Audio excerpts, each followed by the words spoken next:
Okay, so one thing I want to go over with you while I'm in this mixer is EQing. This is just going to be a basic overview. So if I go up to my inserts and I go to my plugins, the first option is going to give me is EQ. I work in a 7-band EQ. You can get comfortable with which one you want to get comfortable with, but I'm going to click the 7-band, and this is the window that pops up. This looks very intimidating, but it's actually the same thing duplicated across the bottom here. So it's really easy to understand. Here is your frequency chart. As you see, it starts from 20 and goes up to 20,000. All of your left side is going to be your low sounds or your basses, for instance.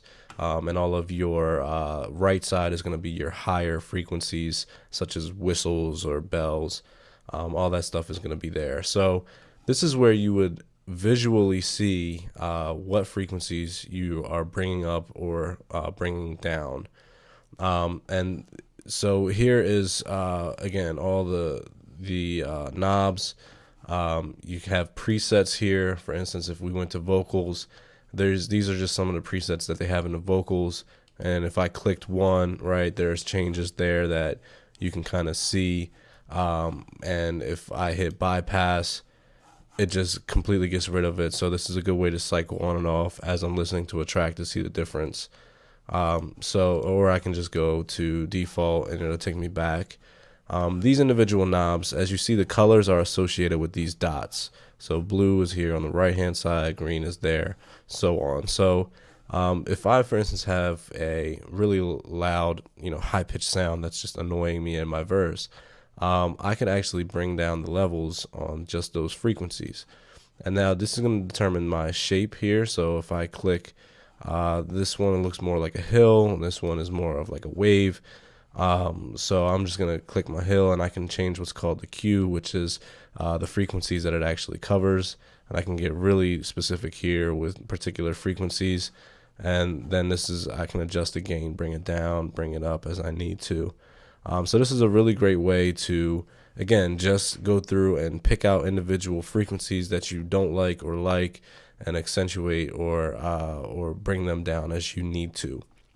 What these are is the high pass filter and a low pass filter. And the high pass filter, if you activate it, what it does is give you a roll off of frequencies starting from a certain point. So if I go to this hill here, you see the shape that it gives me, and I can just move those frequencies, so on and so forth. And if I just have this roll off, I can just move these frequencies. If I wanted to just kill like regular room noise or whatever. For vocals, I like to roll off around 120. A lot of times, no vocal is going to go that low, so it's just getting rid of excess room tone and letting the vocal come through a little bit cleaner. And the low pass filter is the exact same thing, except it lets all the lows come in, and you can do, your roll off here. And again, just make whatever changes you want. If you take them off by clicking this little in button, it takes it back to the way it was. So again, this is going to be a great way to control the frequencies in your individual audio tracks.